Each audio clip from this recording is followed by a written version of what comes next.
நன்றி நன்றி நன்றி நன்றி செல்வராஜ், நன்றி செல்வராஜ். நண்பர்கள் அனைவருக்கும் என்னுடைய அன்பான பணிவான வணக்கங்கள். என் பெயர் குடிநோயாளி.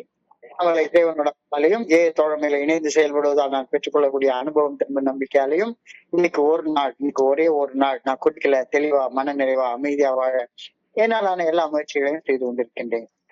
நண்பர் செல்வராஜ் குறிப்பிட்டது போல கோயம்புத்தூர் ஒருங்கிணைப்பு குழு மனசாட்சியின் தீர்மானத்தின்படி நாம 24 hours a day 24 மணித்துளிகள் ஒரு நாள் அப்படின்ற புத்தகத்துல ஒவ்வொரு நாளும் ஒவ்வொரு பக்கமாக எடுத்து வாசிச்சு அதனுடைய விளக்கத்தை பார்த்து கலந்தாய்வு செய்து கூட்டத்தை நிறைவு செய்து கொண்டிருக்கின்றோம்.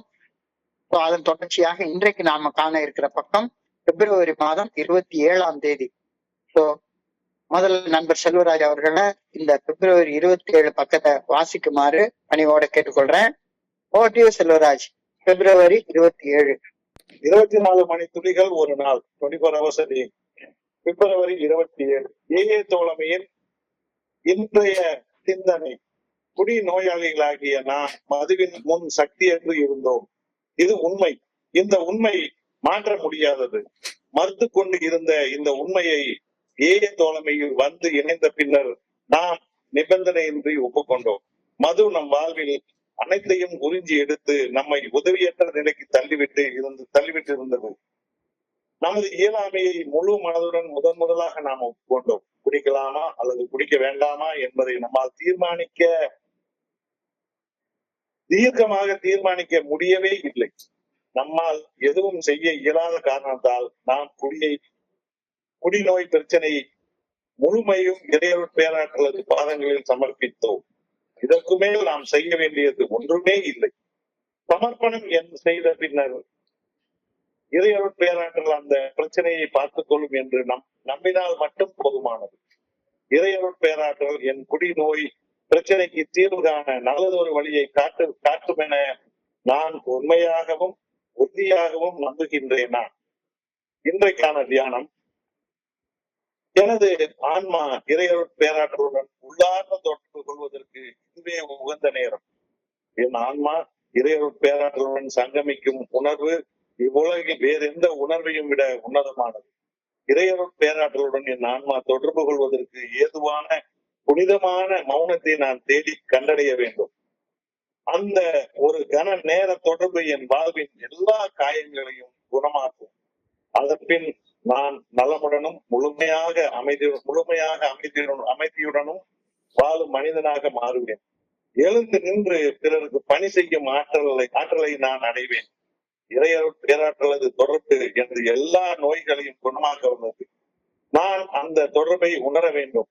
இறையருட் பேராற்றலின் இருத்தலை நான் முழுமையாக நம்ப வேண்டும். இன்றைக்கான தியானம். வெறுப்பு, மனக்கவலை, அச்சம் போன்ற மன காய்ச்சல்கள் ஒன்றுமில்லாமல் மறந்து போக வேண்டும் என நான் பணிவுடன் வேண்டுகிறேன். நோய் இருந்த இடத்தில் ஆரோக்கியம், ஆனந்தம், அமைதி மற்றும் சலனமற்ற தன்மை ஆகிய நல் உணர்வுகள் நிரம்ப வேண்டும் என பணிவுடன் வேண்டுகிறேன். நன்றி சார். தேங்க்யூ. நன்றி நன்றி நன்றி செல்வராஜ், நன்றி செல்வராஜ். நண்பர்கள் அனைவருக்கும் மீண்டும் ஒரு முறை அன்பான பணிவான வணக்கங்களை தெரிவித்துக் கொள்றேன்.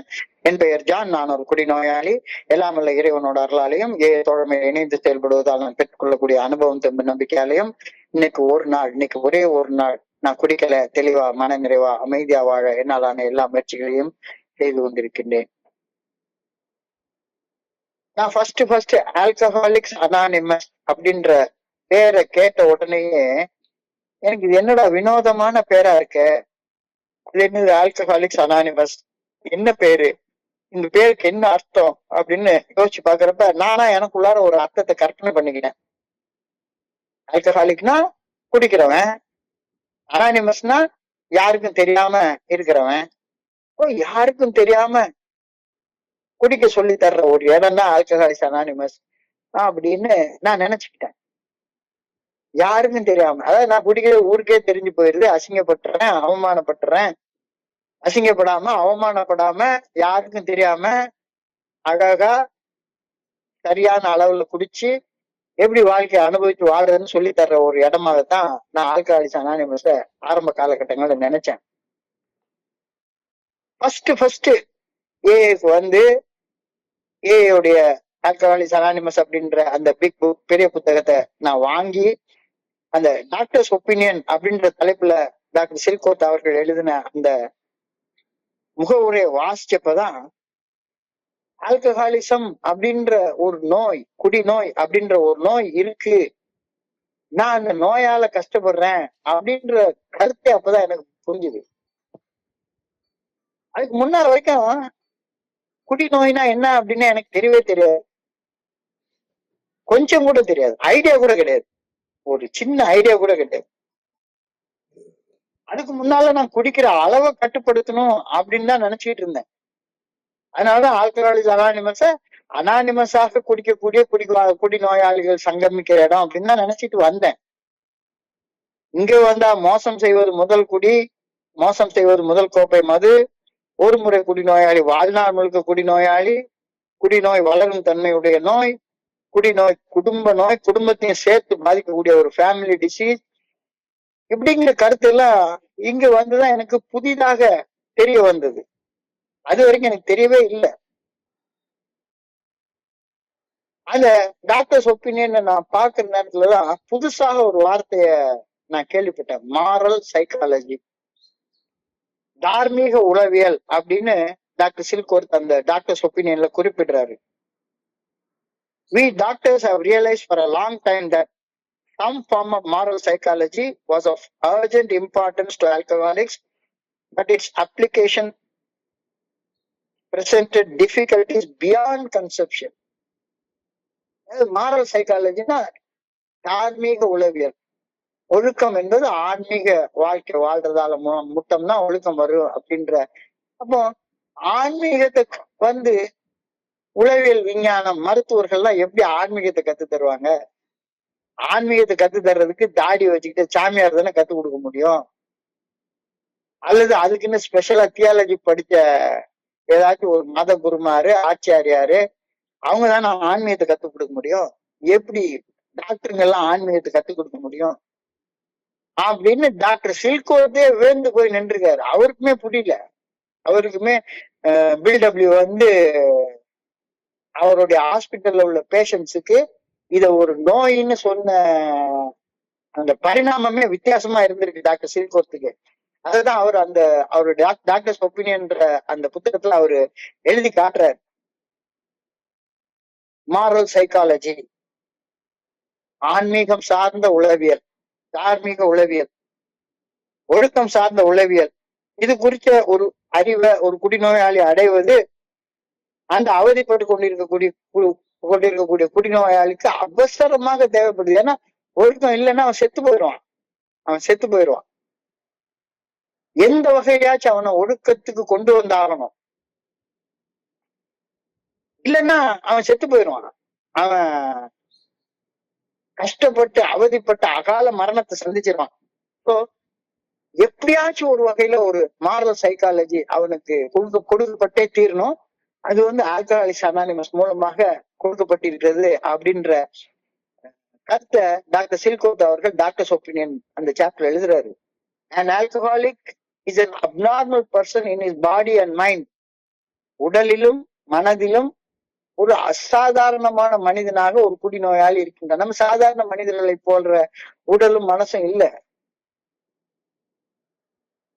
உடல் அளவில் உள்ள ஒரு அசாதாரண நிலைய டாக்டர் சில்கோத் அந்த டாக்டர்ஸ் ஒப்பீனியன்ற அந்த பகுதியில பினாமினா ஆஃப் பிசிக்கல் கிரேவிங் அப்படின்னு டாக்டர் சில்கோத் அந்த டாக்டர்ஸ் ஒப்பீனியன்ற பகுதியில குறிப்பிட்டாரு. பினாமினா ஆஃப் பிசிக்கல் கிரேவிங் அப்படின்னா உடல் அளவிலான ஏக்கம், உடல் அளவிலான ஏக்கம், உடல் அளவிலான ஒவ்வாமை, பிசிக்கல் அலர்ஜி. மதுவை பொறுத்தவரை ஒரு உடல் அளவிலான ஒரு ஒவ்வாமைய ஒவ்வொரு குடிநோயாளியோடைய உடம்புலயும் இருக்குது. இதைத்தான் பிசிக்கல் கிரேவிங் அப்படின்னு அல்லது பிசிக்கல் அலர்ஜி அப்படின்னு டாக்டர் சில்கோத் குறிப்பிட்டாரு. இந்த பிசிக்கல் கிரேவிங், பிசிக்கல் அலர்ஜி குறிச்சு இது உடல் மேனுபேக்சரிங் டிஃபெக்ட் மாதிரி ஒரு அலர்ஜி உருவாயிடுச்சு அப்படின்னு சொன்னா, அந்த உடம்புல ஒரு அலர்ஜி செட்டின் ஆயிடுச்சு அப்படின்னு சொன்னா அலர்ஜியை குணப்படுத்தவே முடியாது. நிறைய பேருக்கு டஸ்ட் அலர்ஜி இருக்கும், கத்திரிக்காய் சாப்பிட்ட அலர்ஜி இருக்கும், கருவாடு சாப்பிட்ட அலர்ஜி இருக்கும். இந்த அலர்ஜிகள் உடல் அளவிலான அலர்ஜியை குணப்படுத்தவே முடியாது. உடல் அளவிலான அந்த அலர்ஜி உடல் தூண்டப்பட்டு விட்டால் ஒரு முறை அதுக்கு அப்புறமாட்டு அந்த ஏக்கத்தை அந்த ஒவ்வாமைய படாது. குடிச்சுட்டே இருப்பான், நினைவிழக்க வரைக்கும் குடிச்சுட்டே இருப்பான், தவிர்க்க முடியாம குடிச்சுட்டே இருப்பான். இதைத்தான் இன்னைக்கு சிந்தனையின் முதல் வரியாக நாம புத்தகத்துல இன்னைக்கு கொடுக்கப்பட்டிருக்கிறது. When we came to AA, the first thing we did was to admit that we could no longer do anything about the phenomena of physical craving or physical allergy. நமக்குள்ளார உடல்ல உருவாகி விட்டிருந்த அந்த பிசிக்கல் அலர்ஜி, பிசிக்கல் கிரேவிங்க குறிச்சு நம்ம ஒண்ணுமே செய்ய முடியாது அப்படின்ற கருத்தை ஏக்கு வந்ததுக்கு அப்புறம் தான் நாம புரிஞ்சு. நான் ஃபர்ஸ்ட் ஏக்கு வர்றதுக்கு முன்னால எனக்கு இந்த கருத்தை எனக்கு தெரியவே தெரியாது. இது ஒரு பிசிக்கல் கிரேவிங் ஒண்ணு உண்டாகுது, முதல் குடியை குடிச்ச உடனே உடம்புல ஒரு ஒவ்வாமை செட்டின் ஆகுது, ஒரு அலர்ஜி செட்டின் ஆகுது, ஒரு பிசிக்கல் கிரேவிங் செட்டின் ஆயிருது. அந்த ஒவ்வாமையால தூண்டப்பட்டு நான் நினைவிழக்கிற வரைக்கும் குடிச்சிட்டு இருக்கிறேன். இந்த கருத்து எனக்கு ஏக்கு வர்றதுக்கு முன்னால வரைக்கும் எனக்கு தெரியவே தெரியாது, சத்தியமா தெரியாது. தோழமையில இணைஞ்சதுக்கு அப்புறமாக நான் அறிய வந்த மிகப்பெரிய உண்மை இதுதான். அழகா என்னுடைய ஸ்பான்சர் அடிக்கடி அழகா அந்த ஒரு கோட்டை ஞாபகப்படுத்திட்டே இருப்பாரு. One drink too much, thousands never enough. One drink too much, thousands never enough. மோசம் செய்யக்கூடிய முதல் கோப்பை மது குடிப்பதால தூண்டி விடப்படக்கூடிய உடல் அளவிலான ஏக்கம், உடல் அளவிலான ஒவ்வாமை, அதன் பின் கட்டுப்படுத்த முடியாத ஒரு ஏக்கமாக மாறி குடின்னு குடிச்சிட்டு நினைவிழக்கிற வரைக்கும் குடிச்சுட்டே இருக்க வைக்குது. This is called the phenomena of physical craving. இது ஒவ்வொரு குடிநோயாளியுடைய மேனுஃபேக்சரிங் டிஃபெக்ட். இது தவிர்க்க முடியாதது. அது உடம்புல எனக்கு பிடிச்ச ஒண்ண சாப்பிட்டுட்டா அத சாப்பிட்டுட்டே இருக்கணும் அப்படின்ற ஒரு ஃபீலிங் எனக்கு சின்ன குழந்தையில இருந்தே இருக்குது அப்படின்றத நான் புரிஞ்சுக்கிட்டேன். எனக்கு சின்ன குழந்தையில எங்க அம்மா மில்க் பாக்கெட் ஒண்ணு வாங்கி வச்சிருப்பாங்க. எல்லாருக்கும் அதுக்கு ஒரு ரெண்டு பிஸ்கட் எடுத்து கொடுப்பாங்க. காஃபி சாப்பிடுற நேரம், சாயங்காலம் காஃபி சாப்பிடுற நேரம் 2 பிஸ்கட் கொடுத்துட்டு காஃபி கொடுப்பாங்க. அந்த மில்க் பாக்கெட் வீட்டுல இருக்குது அப்படின்னா சரிமா ஒரு பிஸ்கட்டை சாப்பிட்டுட்டா போதும். அதுக்கு அப்புறமா அந்த பாக்கெட்டை கசக்கி குப்பை தொட்டியில போடுற வரைக்கும் சாப்பிட்டுட்டே இருப்பேன். எல்லாரும் 2 பிஸ்கட் சாப்பிட்டுட்டு அவங்க பாட்டுக்கு போய் தூரமா போய் படுத்துருவாங்க. என்னால அது முடியாது. எத்தனையோ தடவை நடந்திருக்கு. எங்க வீட்டுக்கு யாராச்சும் கோயில்பட்டியிலன்னு வந்தாங்கன்னா கோயில்பட்டி கடலை மிட்டாய் பாக்கெட்டை வாங்கிட்டு வருவாங்க. ஒரு கடலை மிட்டாய சாப்பிட்டுட்டா அவ்வளவுதான். எல்லாரும் ஒரு கடலை மிட்டாய் சாப்பிட்டுட்டு அவங்க பாட்டு ஒதுங்கிடுவாங்க. ஆனா நான் ஒன்ன சாப்பிட்டுட்டேன்னா அதுக்கப்புறமா அந்த பாக்கெட்டை கசக்கி குப்பை தொட்டியில போடுற வரைக்கும் சாப்பிட்டுட்டே இருப்பேன். சாப்பிட்டே இருக்கிறது மட்டும் இல்லாம அந்த வெறி அடங்குற வரைக்கும் சாப்பிட்டுட்டே இருப்பேன். வீட்டுல இருந்து காசு திருடி எடுத்துட்டு போய் பக்கத்து கடையில போய் ஒரு கடலை உருண்டை வாங்கி சாப்பிடலன்னா எனக்கு அடங்காது. ஸோ பினாமினா பிசிக்கல் கிரேவிங் அது எனக்கு உடம்புலயே ஊறி இருக்கு அப்படின்ற கருத்தை இந்த இடத்துல எனக்கு சொல்லி காட்டுறாங்க. சில்கொத்தா சொல்லி காட்டுறாரு. உடம்பு ஏங்குது. ஒன்ன சாப்பிட்டா அதுக்கப்புறம் பத்தவே பத்தாது. One drink too much, thousands never enough. ஒன்னு ஒரு உள்ளுக்குள்ளார ஒரு சின்ன அலர்ஜிய ட்ரிகர் பண்ணி விட்டுருது. அந்த அலர்ஜி ட்ரிகர் ஆன உடனே அந்த பிசிக்கல் கிரேவிங், உடல் அளவிலான ஏக்கம் ட்ரிகர் ஆன உடனே பார்த்தா நான் நினைவிழக்கிற வரைக்கும் குடிச்சுக்கிட்டே இருக்கிறேன். எந்த செயலை செஞ்சனோ ஒரு செயல் அடிமையாக அந்த செயலை செஞ்சுக்கிட்டே இருக்கிறேன், திரும்ப திரும்ப திரும்ப திரும்ப செஞ்சுட்டே இருக்கிறேன். One drink too much for alcoholics. ஒரே ஒரு கோப்பை மதுவை தாங்கிக் கொள்ளக்கூடிய சக்தி ஒரு குடிநோயாளிக்கு இல்ல. அந்த சக்தியை ஒரு குடிநோயாளி இழந்து போயிட்டான். அந்த ஒரு கோப்பை மதுவை மட்டும் உள்ள குடிச்சிட்டானா அதுக்கப்புறம் 1000 கோப்பை மது அவனுக்கு கொடுத்தாலும் பத்தாது, அவனுக்கு பத்தாது. அந்த மாதிரி ஒரு நோய். இது வந்து ஒரு நோயின்ற கான்செப்ட வர்றதுக்கு முன்னால எனக்கு தெரியவே தெரியாது. இது எனக்குள்ளார இருக்கக்கூடிய ஒரு நோய், பிசிக்கல் அலர்ஜி. ஒரு செயலை செய்ய ஆரம்பிச்சிட்டேன் அப்படின்னா எனக்குள்ளார ஒரு பிசிக்கல் கிரேவிங், உடம்புலயே ஒரு ஃப்ரீக்வன்சி செட்டின் ஆயிருது. அந்த செயலை செஞ்சுட்டே இருக்கணும் அப்படின்னு என்னுடைய உடம்பு ஏங்குது, மனசு இல்ல, உடம்பு ஏங்குது. குடிச்சிட்டே இருக்கணும்னு தோணுது. ஸோ மதுவுக்காக இயங்கக்கூடிய உடம்பாக என்னுடைய உடம்பு மாறுது. எப்ப ஒரே ஒரு கோப்பை மதுவை நான் குடிச்சிட்டேன்னா எனக்கு பத்தாது. அது ஒரு ட்ரிங்க் பத்தாது. ஒரே ஒரு 90 ml குடிச்சிட்டா போதும். அதுக்கப்புறம் ஒரு ஃபுல் பாட்டில் குடிச்சாலும் எனக்கு அது நினைவுல தலைய இருக்க கோழி மாதிரி கீழே பொத்துன்னு உலகம். அது வரைக்கும் குடிச்சிட்டே இருக்க தோணும். ஸோ இந்த வகையிலானது ஒரு குடிநோயாளியோட உடல் அசாதாரணமானது, அப்நார்மல். எப்படி ஒரு குடிநோயாளியுடைய மனசு அப்நார்மலாக இருக்குதோ அதே மாதிரி குடிநோயாளியுடைய உடம்பும் அசாதாரணமானது அப்படின்னு மருத்துவர்கள் குறிப்பிடுறாங்க. மோசம் செய்யக்கூடிய முதல் குடியிலிருந்து விலகி இருக்காம ஒரு குடிநோயாளியால குடிநோயின் பாதிப்புகளில் இருந்து மீட்படையும் பாதையில முதல் அடியை கூட எடுத்து வைக்க முடியாது, ஃபர்ஸ்ட் ஸ்டெப்ப கூட எடுத்து வைக்க முடியாது. ஃபர்ஸ்ட் ட்ரிங்க் டஸ் டேமேஜ்.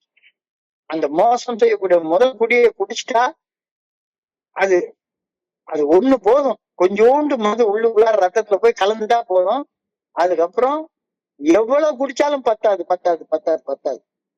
அப்ப மோசம் செய்யக்கூடிய முதல் குடியில இருந்து விலகி வாழ்ந்தால் மட்டும்தான் குடிநோயின் பாதிப்புகள் இருந்து மீட்படைகிற அந்த பாதையில ஒரு குடிநோயாளி தன்னுடைய ஃபர்ஸ்ட் ஸ்டெப் எடுத்து வைக்க முடியும் அப்படின்ற கருத்தை இன்னைக்கு தெளிவாக சொல்லியிருக்காங்க. இது தோழமையில நான் கற்றுக்கொண்டு கொண்ட முதல் பாடம், முதன்மையான பாடம், அடிப்படை பாடம்.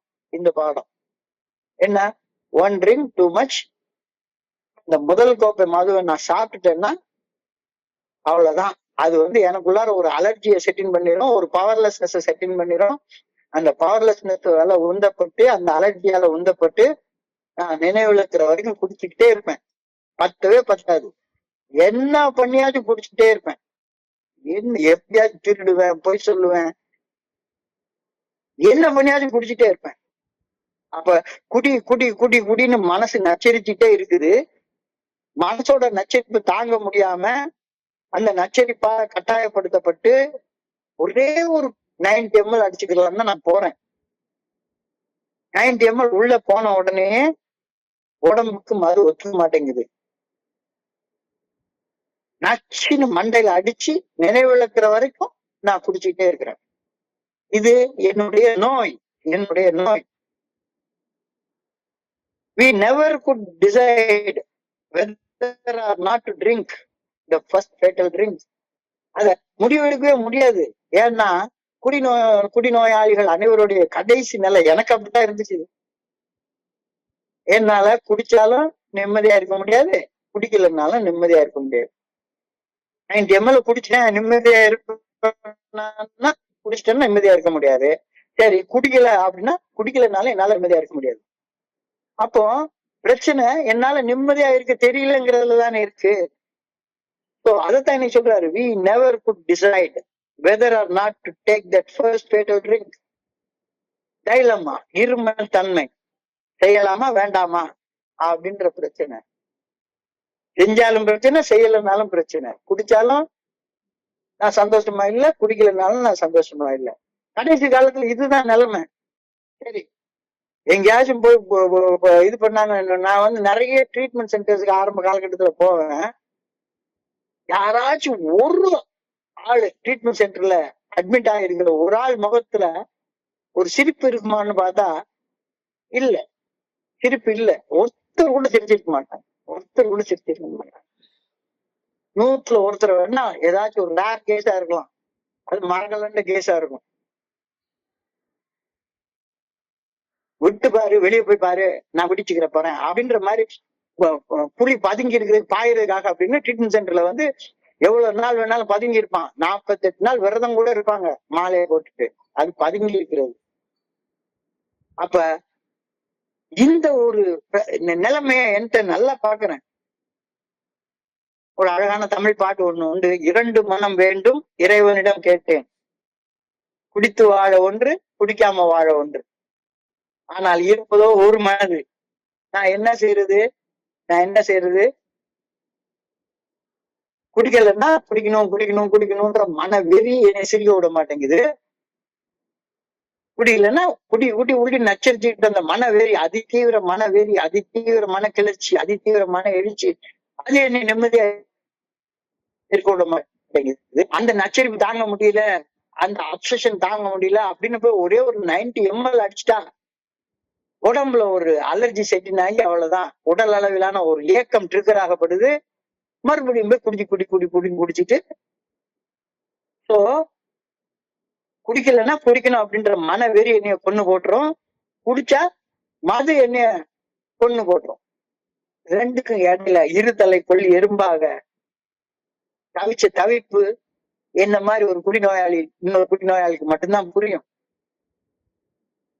100 தடவை குடிக்கணும்ன்ற அந்த வெறித்தனமான எண்ணத்தை மனசுக்குள்ளார போராடி போராடி போராடி போராடி எப்படியாச்சும் கட்டுப்படுத்தி வச்சிருவேன். உள்ளுக்குள்ளார ஒரே சண்டை நடத்தே இருக்கும், குடிக்க வேண்டாம் குடிக்க வேண்டாம் குடிக்க வேண்டாம் குடிக்க வேண்டாம், ஐயோ குடிச்சிட்டு இவ்வளவு கஷ்டப்பட்டுட்டு இருக்குன்னு அப்படின்னு கஷ்டப்பட்டு ஒவ்வொரு நாளா எண்ணி எண்ணி 1 2 3 4 இப்ப 90 நாள் மீட்டிங் வர சொல்லியிருக்காங்க அப்படின்னு எண்ணி எண்ணி மீட்டிங் வந்துட்டே இருப்பேன். 91வது நாள் அப்படியே அந்த என்னது ஒரு நிலநடுக்கம் அந்த மாதிரி, ஒரு சுனாமி வந்த மாதிரி அப்படியே எல்லாத்தையும் செதைச்சு போட்டு குடிச்ச உடனே தலை குப்புற கழுத்து அறுத்து போட்ட கோழி மாதிரி விழுந்துருவேன்.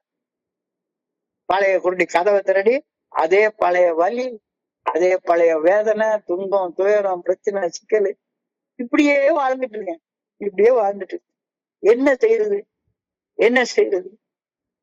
குடிக்கணும் அப்படின்ற மனவெறி வர்றப்பெல்லாம் நான் என்ன செய்யறது? அரிதாபமான நிலைமைக்கு போயிடுறேன்னு. சொல்யூஷன் என்ன? ஆரம்பத்துல சொன்ன மாதிரி மாரல் சைக்காலஜி, தார்மீக உளவியல் விஞ்ஞானம். அப்ப ஆன்மீகத்தை இந்த இடத்துல உள்ள கொண்டு வர்ற பில்டபி அவர்கள் தான் first. There is only a spiritual solution. ஒரு ஆன்மீக தீர்வு மட்டும்தான் உண்டு. குடிக்கணும்ன்ற அந்த மனவெறியால உந்தப்பட்டு கொஞ்சோண்டு போய் குடிச்சுட்டா உடல்ல ஏற்படக்கூடிய உடல் அளவிலான ஏக்கம், இது ரெண்டையும் கையாளுறதற்கு வேற வழியே இல்லை. சோ நான் என்ன செய்யறது? அந்த குடி வெறி வந்துட்டா, குடிக்கணும் அப்படின்ற மன வெறி வர்றப்பெல்லாம் நான் என்ன செய்யணும்? இப்ப கொஞ்ச நாளைக்கு முன்னால என்னுடைய குருஜி சொன்ன விஷயத்த நான் உங்ககிட்ட பகிர்ந்து கொண்டிருந்தேன்.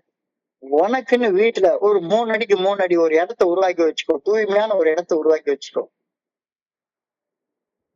அல்லது ஏதாச்சும் ஒரு இடம், ஒரு கோயில், அந்த கோயில்ல 3 அடிக்கு 3 அடி இடம் இருக்காத ஏதாவது மூலையில அந்த இடத்துல போய் உட்கார்ந்து குடிக்கணும் அப்படின்ற மனவெறி வர்றப்பதான் உனக்குன்னு உருவாக்கி வச்சிருக்கிற அந்த அமைதியான இடத்துல அந்த இடத்துல போய் புனிதமான மௌனத்துல சொல்லற சும்மா உட்கார்ந்து போய் கொஞ்ச நேரம் உட்கார்ந்து அந்த உடல் அளவிலான ஏக்கம் உனக்குள்ளார உருவாகாம தடுக்கிறதுக்கு இது ஒன்ன தவிர வேற வழியே கிடையாது அப்படின்னு இன்னைக்கு பகுதியில சொல்லியிருக்கிறாங்க.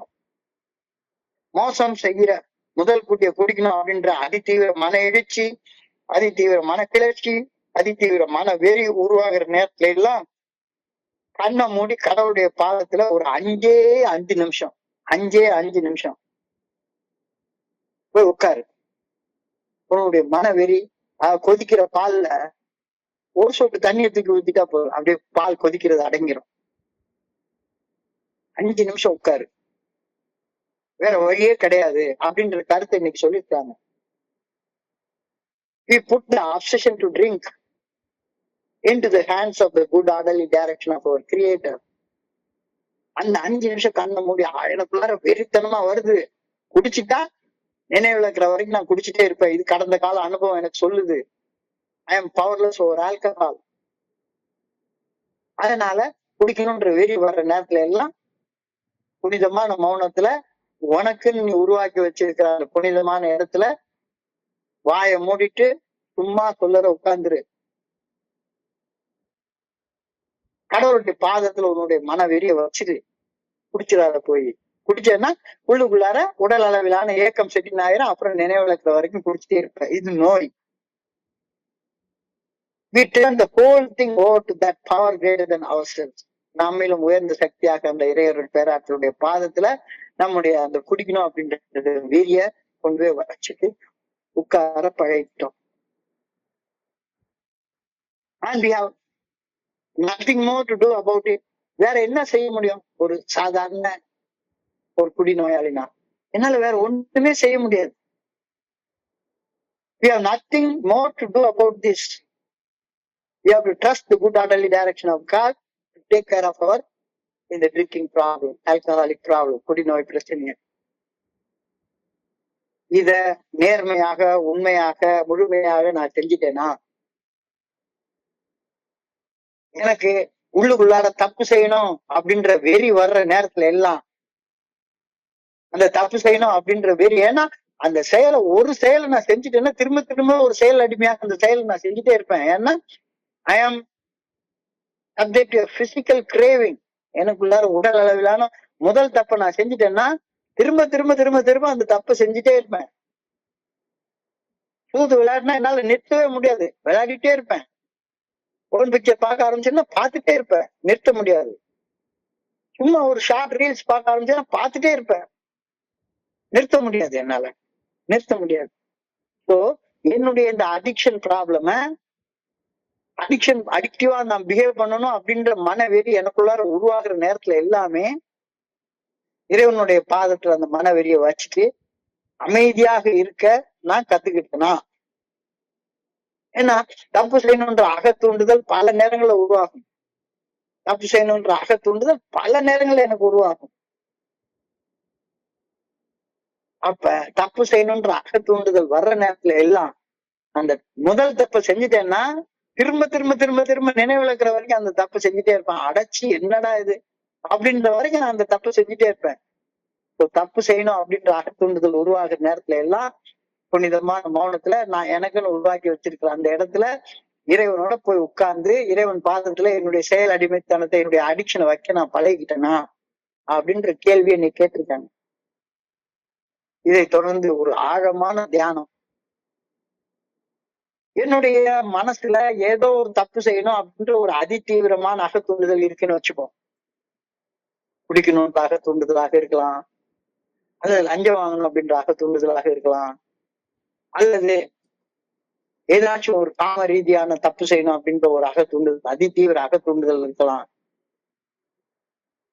அந்த நேரத்துல அந்த செயலை முதல் செய்ய ஆரம்பிச்சிட்டேன்னா அந்த செயல் செஞ்சதால தானே நான் சேதஞ்சி சின்ன பின்னமாகி இப்படிப்பட்ட கேவலமான நிலையில இருக்கேன் அப்படின்னு என்னுடைய மனசுக்கு நல்லா தெரியுது, ரொம்ப நல்லா தெரியுது. ஆனாலும் அந்த செயல் செய்யாம இருக்கிற அந்த பலம் தான் என்கிட்ட இல்லை. ஏன்னா உள்ளுக்குள்ளார ஒரு வகையான மனவெறி இருந்துட்டே இருக்கு. இன்னைக்கு தியானத்துல சொல்றாரு, அப்படி அந்த மனவெறி இருக்கிற நேரத்துலதான் that is the time for my spirit to get in touch with the spirit of the God. எந்த நேரத்துல எனக்கு மனவெறி அதிகமா இருக்கோ, தவறு செய்யணும் அப்படின்ற மனவெறி அதிகமாக இருக்கோ, அந்த நேரம் தான் that is the time for my spirit to touch the spirit of God. தவறு செய்ய அதிதீவிரமான மனவெறி எனக்குள்ளார இருக்கிற அந்த நேரத்துலதான் என்னுடைய ஜீவாத்மா பரமாத்மாவோட தொடர்பு கொள்ள வேண்டிய நேரம். உனக்குன்னு ஒரு இடத்துல போய் உட்காரு. என்னுடைய குருஜிகிட்ட நான் கத்துக்கிட்ட மிகப்பெரிய பாடம் இது. நான் என்னுடைய சொந்த அனுபவம். அவர் சொல்லுவாரு, ஒரு தப்பு செய்யணும் அப்படின்ற ஒரு அதிதீவிர அக தூண்டுதல் உனக்குள்ளார வந்துருச்சு அப்படின்னு சொன்னா ஃபர்ஸ்ட் எடுத்த உடனே கண்ணை மூடிடு. எந்த இடத்துல இருக்கோ அந்த இடத்துல கண்ணை மூடு. கண்ணை மூடு. Close your eyes. Close your eyes. Gesture of closing your eyes can symbolize a variety of states, including deep concentration, relaxation, introspection, desire to block out external stimuli. கண்ணை மூடின உடனே இது உனக்கு வந்துடும். கண்ணை மூடின உடனே வந்துடும். குடிக்கணும்ன்ற வெறி இருக்கு, பணத்தை எடுத்து வச்சு நான் சட்டையை தூக்கி போட்டுட்டேன் அப்படின்னா அந்த நேரத்துல ஏதோ ஒரு காரணத்தை எனக்குள்ளார உருவாக்கி வச்சிருப்பேன். கொண்டாட்டி கோவப்பட்டா, அப்படிப்பட்டா, இப்படிப்பட்டா, இந்த ஃப்ரெண்ட் எனக்கு பணம் தரேன்னு சொல்லிட்டு துரோகம் பண்ணிட்டான், கடங்காரன் வந்து என்னை அவமானப்படுத்தி பேசிட்டான், அப்படி பண்ணிட்டான், இப்படி பண்ணிட்டான், குடிக்கணும்ன்ற வெறி வந்துருச்சுது. இல்ல ஏதாச்சும் காம ரீதியாக ஒரு தப்பு செய்யணும் அப்படின்றது, எவனையாச்சும் அடிச்சு தலைய மண்டைய உடைச்சிடணும் அப்படின்னு வெறி பிடிச்சிட்டனமான கோபம் வருது, பொறாமையில புறம் பேசணும்னு வருது, சந்தேகத்துல வேவு பார்க்கணும்னு வருது, பேராசையில லஞ்சம் வாங்கணும்னு தோணுது. இந்த மாதிரி நேரங்கள் எல்லாமே ஃபர்ஸ்ட் எடுத்த உடனே கண்ணை மூடு. கண்ணை மூடு. கண்ணை மூடிட்டேன்னா you will go into a deep concentration. ஆழமான கவன குவிப்பு உன்ன அறியாம உனக்குள்ளார உண்டாகும். கண்ணை மூடு. கண்ணை மூடு. கண்ணை திறந்து திரு முழிக்காத. கண்ணை மூடு. கண்ணை மூடு. The gesture of closing eyes can symbolize a variety of states, including deep concentration. First of all, கண்ணை மூடின உடனே கவனம் ஆட்டோமேட்டிக்கா அந்த செயல் செய்யறதுல இருந்து எப்படி விலகி வர்றது அப்படின்றத சிந்திக்க ஆரம்பிச்சிடும். கண்ணை திறந்துட்டு இல்லைன்னா எப்படா செயல் செய்யறதுன்னு யோசிப்ப. கண்ணை மூடிட்டேன்னா எப்படி அந்த செயல் செய்யறதுல இருந்து விலகி இருக்கலாம் அப்படின்ற விஷயத்துல கவனம் குவிக்கப்படும். ரிலாக்ஸேஷன். உடலும் மனசும் ஒரு தளர்ந்த நிலைக்கு தானா ஒரு ரிலாக்ஸ்டா இருக்க ஆரம்பிக்கும். கண்ணை மூடி கொஞ்ச நேரம் முழுக்குள்ளார மன வெறி இருக்கு. ஆனா நான் தெரிஞ்சு முதல்ல கண்ணை மூடிட்டேன். ஜஸ்ட் கண்ணை மூடுறதுக்கு எவ்வளவு நேரம் ஆகும்? கண்ணை மூடுறதுக்கு ஃபிராக்ஷன் ஆஃப் அ செகண்ட், ஒரு நொடி கூட இல்ல, ஒரு நொடியில ஒரு பகுதி தான் ஆகும் கண்ணை மூடுறது. அந்த கண்ணை மூடின உடனே அந்த செயல் செய்யாது இருக்கிறது எப்படி அப்படின்ற சிந்தனை இயற்கையாக ஆட்டோமேட்டிக்கா என் மண்டைக்குள்ளார ஒதுக்க ஆரம்பிக்கும். கண்ணை மூடி இருக்கிறதுனால மனசு ரிலாக்ஸ்டா இருக்கும். சுய ஆய்வு, அகத்தாய்வு ஆட்டோமேட்டிக்கா நடக்கும் உள்ளுக்குள்ளார கண்ணை மூடி இருக்கிற நேரத்துல. குடிச்சு எவ்வளவு மோசமான நிலைமையை நான் சந்திச்சேன். திரும்பவும் இந்த மனவெறியால உந்தப்பட்டு குடிக்கணுமா? திரும்பவும் மனவெறியால உந்தப்பட்டு இந்த சூதாட்டத்தை பண்ணணுமா? திரும்பியும் மனவெறியால உந்தப்பட்டு இந்த கேடுகட்ட செல்போன்ல உட்கார்ந்து நோண்டிட்டு உட்கார்ந்து இருக்கணுமா அப்படின்னு மனம் சுய ஆய்வு செய்ய ஆரம்பிக்கும். கண்ணை மூடின உடனே desire to block out external stimuli. அந்த செயல் செய்யறதுக்காக எனக்குள்ளார உள்ள சக்தி, நான் எங்கேயாச்சும் இருந்து பணத்தை புரட்டி வச்சிருப்பேன், அதை பண்ணிருப்பேன், இதை பண்ணிருப்பேன், அந்த தப்பான செயல் செய்யறதுக்காக எனக்குள்ளார ஆற்றலை நான் உருவாக்கி வச்சிருப்பேன்ல, அதெல்லாம் கண்ணை மூடின உடனே கரைஞ்சு போயிடும். So அந்த வார்த்தை தான் சொல்றாரு, this is the time for my spirit to get in touch with the spirit of the universe. கண்ணை மூடுறப்ப உனக்கு டீப் கான்சென்ட்ரேஷன் கிடைக்கும், டீப் ரிலாக்ஸேஷன் கிடைக்கும், டீப் இன்ட்ராஸ்பெக்ஷன் கிடைக்கும், deep desire to stay away from doing that thing உனக்கு கிடைக்கும், தானா கிடைக்கும். கண்ணை மூடின உடனே ஒரு ஸ்டெப் பின்னால வா. ஒரு சேர்ல உட்காந்துருக்கேன்னா அப்படியே சேர்ல பின்னால நல்லா சாஞ்சு ரிலாக்ஸ்டா உட்காரு. சாஞ்சு உட்கார்ந்துட்டு 1 2 3 4 5 அப்படின்னு 5 வரைக்கும் எண்ணு. இந்த 5 நொடிகள் உன்னுடைய ஜீவாத்மா இந்த பிரபஞ்சத்தையே இயக்கக்கூடிய பரமாத்மாவோட தொடர்பு கொள்ளும். இதுதான் டெக்னிக் அப்படின்னு சொல்லி என்னுடைய குருஜி சொல்லுவது. நிறைய நேரங்கள்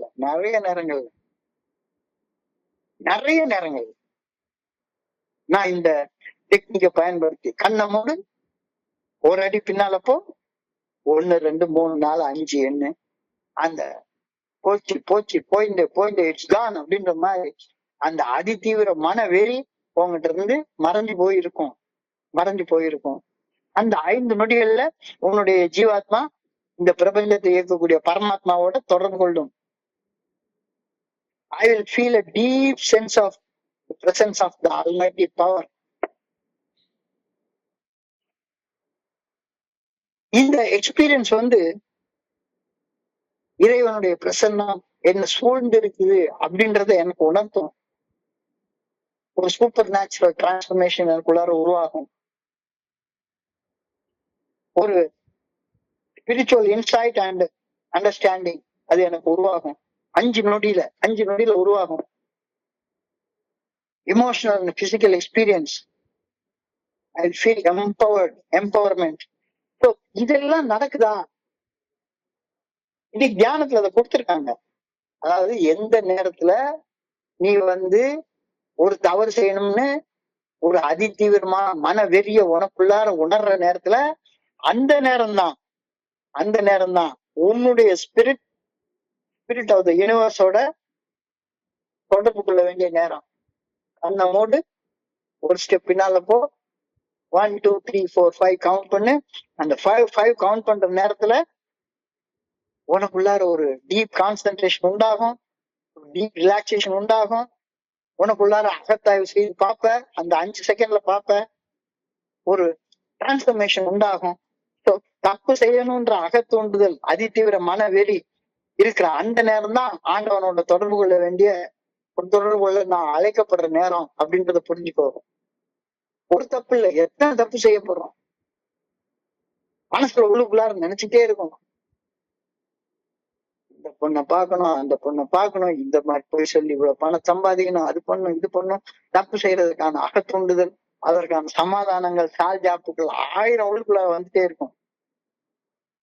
அந்த டைம் தான் நீ ஆண்டவனோட தொடர்பு கொள்ள வேண்டிய நேரம்.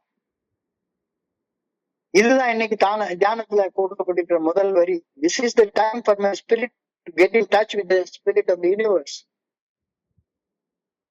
எக்ஸாக்டா நான் தப்பு செய்யணும்ன்ற அதிதீவிர மன வெறியால சோதிக்கப்படுற அந்த நேரத்துலதான்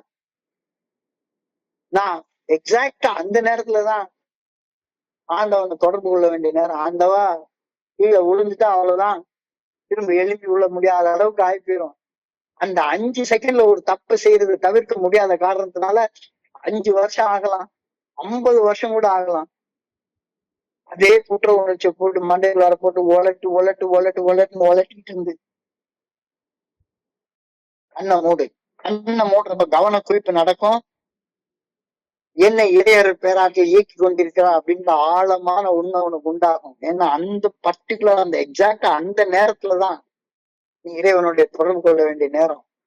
மனசுல இருந்து தொடர்ந்து அறுத்து கொண்டு மனசை கடந்து உள்ள போய் உடம்பையும் மனசையும் கடந்து உள்ள இருக்கக்கூடிய அந்த இறையர் பேராற்றலோட தொடர்பு கொண்டேன்னா ஆட்டோமேட்டிக் கவனம் முழுக்க அந்த இடத்துல குவிய ஆரம்பிக்கும். இறையர் பேராற்றல் உன்னை இயக்குகின்றார் அப்படின்ற ஆழமான உண்மை உனக்கு உணர்த்தப்படும். என்னுடைய மனித இயல்புக்கு அப்பாற்பட்ட ஒரு மாற்றம் அந்த நேரத்துல நடக்கும். அந்த 5 நொடியில நடக்கும். நீ செய்யணும். அந்த நேரத்துல போய் உட்கார்ந்துட்டு எங்க ஸ்பான்சரு, எங்க மீட்டிங் அதெல்லாம் தேடாத. கண்ணை மூடு, ரிலாக்ஸ். பின்னால ஒரு சாஞ்சி உட்காரு. 1 2 3 4 5 கவுண்ட் பண்ணு, போதும். கவன குவிப்பு நடக்கும். கண்ணை மூடுறப்ப மனித இயல்புக்கு அப்பாற்பட்ட ஒரு மாற்றம் நிகழும். என்னுடைய உள்ளுணர்வுகள் கூர்மையாகி என்னுடைய மனித அறிவுக்கு அப்பாற்பட்ட ஒரு புரிதல் எனக்கு கிடைக்கும். அந்த மனவெறியால உந்தப்பட்டு தவறு செய்வதை தள்ளி போடுவேன். மறுபடியும் வரும், அடுத்த நாள் வர்றப்பையும் மறுபடியும் கண்ணை மூடு, மறுபடியும் பின்னால ரிலாக்ஸா உட்காரு. 1 2 3 4 5 கவுண்ட் பண்ணு. டெக்னிக் தெரிஞ்சு போச்சுல்ல. தவறு செய்யறது தள்ளி போடு. இன்று ரொக்கம் நாளை கடன்.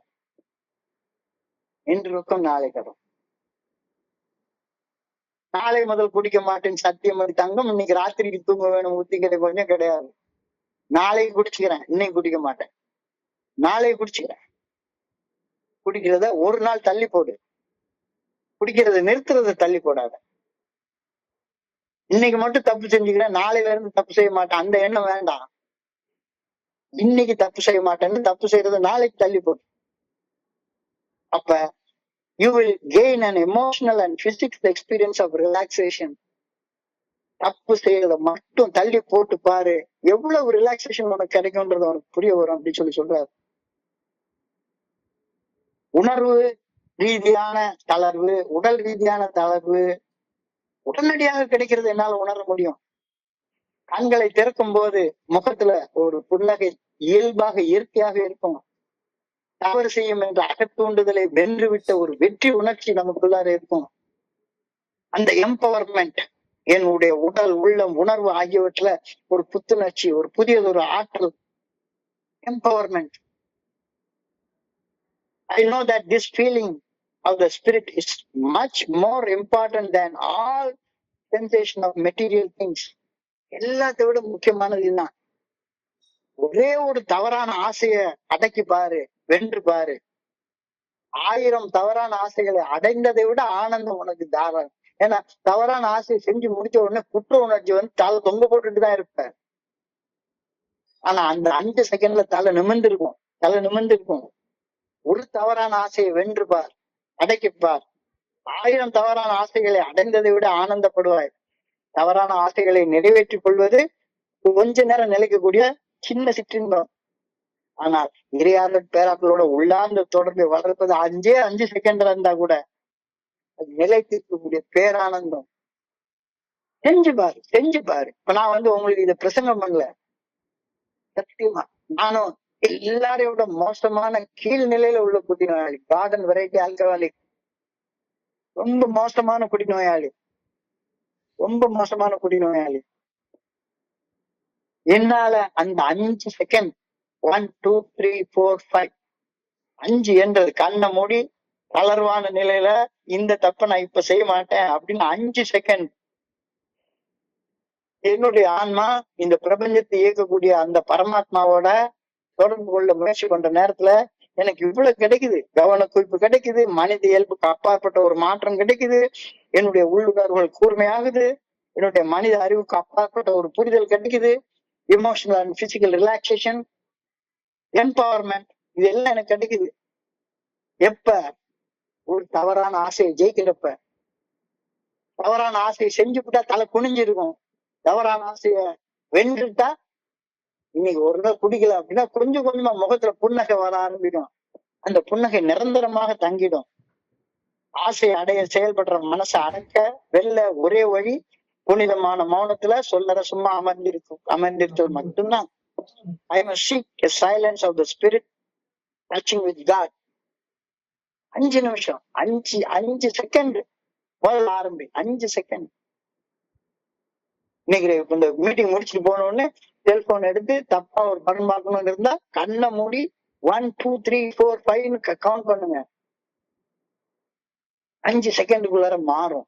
உண்மையான தொடர்பு உனக்குள்ளார வந்தா ஒரு 5 நிமிடம் புனிதமான மௌனம் மனம் காஞ்சி போய் இருக்கிறத மன வளத்தோட செயல்படுற நிலைக்கு கொண்டு வரும். மன வளக்கலை அப்படின்னு மகரிஷி சொல்லுவார்.